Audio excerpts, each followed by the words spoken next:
आज हम class 10 chapter 1 real number के पार्ट 5 में how to prove that root 2 is an irrational number के बारे में सीखेंगे।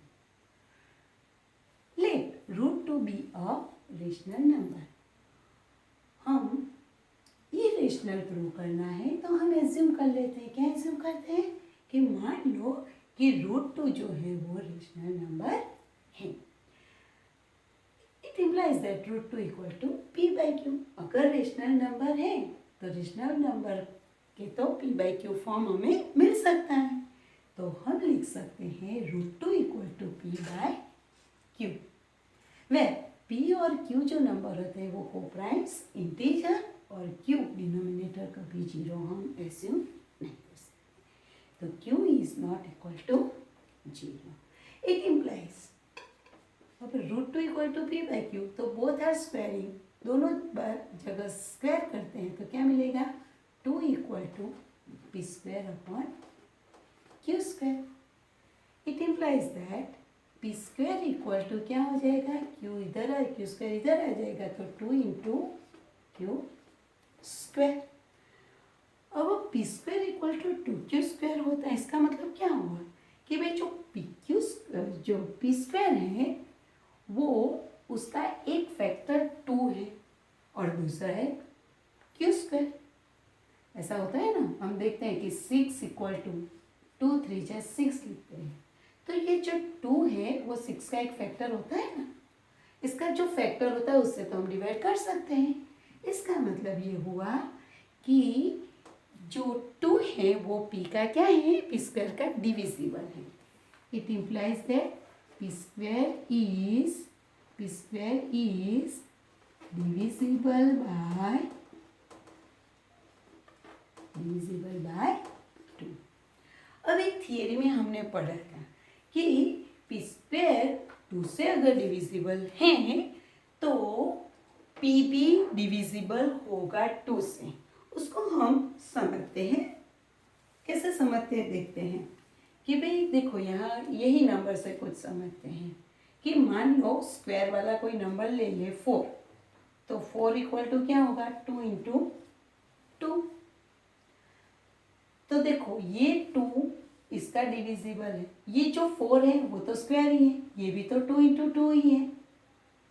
समझ में आ रहा है तब तो ठीक है, लेकिन नहीं आ रहा है तो इसके जस्ट आगे की थियरी है जो हमने कोई वीडियो में पढ़ी है, आगे के वीडियोस में चेक कर लेना कि अगर पी स्क्वायर का एक फैक्टर 2 है इसका मतलब P square is divisible by 2।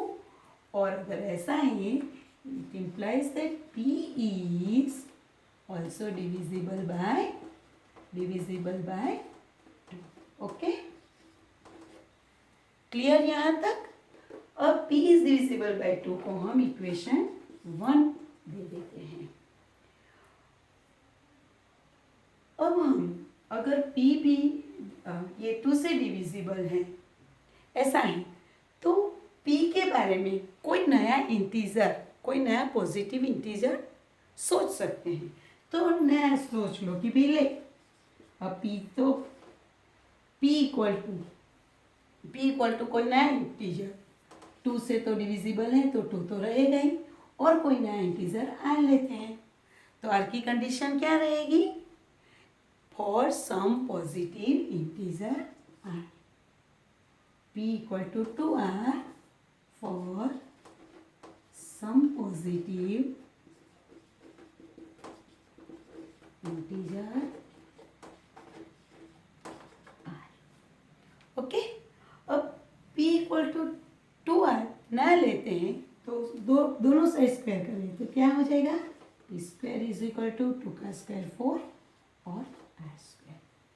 अब आगे हमने देखा कि भाई क्या देखा, पी स्क्वायर इक्वल टू तो 2q स्क्वायर था, P square equal to 2q square है ना यहाँ पर, और यहाँ क्या मिला हमें P square equal to 4r square.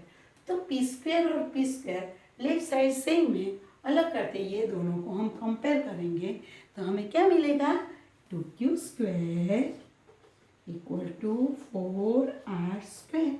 It implies Q square equal to क्या हो जाएगा, क्यू स्क्वायर इक्वल टू 2 2 जा 4 2r² मिलेगा।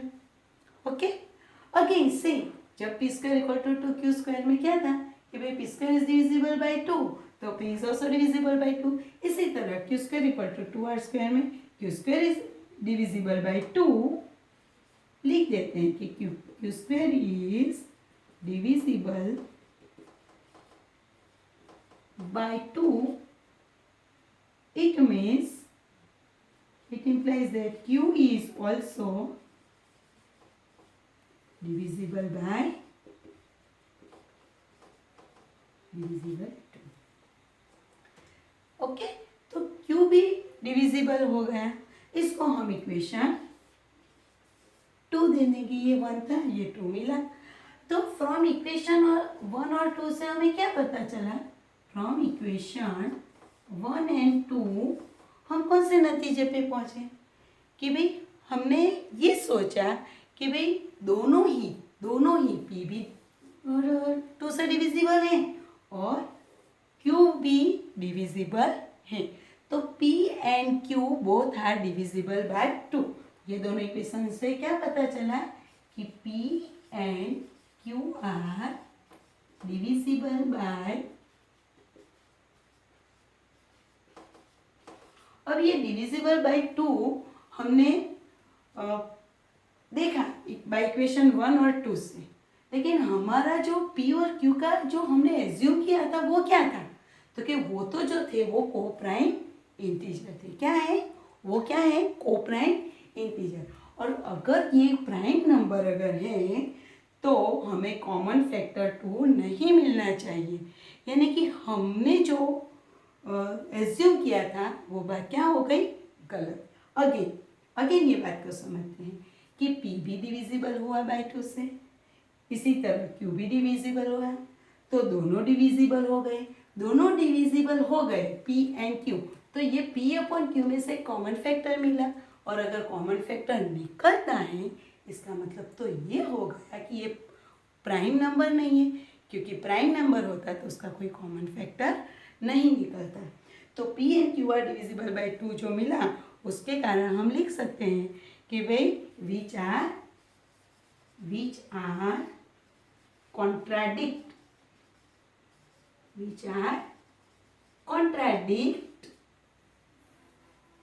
किससे कॉन्ट्राडिक्ट है कि p एंड q आर को प्राइम है उससे।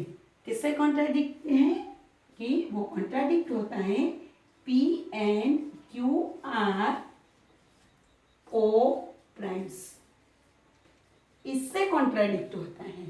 अब ये कॉन्ट्राडिक्ट होता है तो हमारा एज्यूम्शन क्या हो गया, फॉल्स हो गया। तो फिर लास्ट में यहाँ मैं लिखती हूँ, लिख देना hence our assumption is false, therefore root 2 is irrational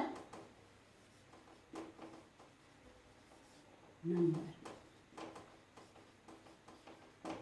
और एक बार इसको अच्छे से समझते हैं कि भाई प्रूव क्या करना है, root 2 is irrational number prove करना है।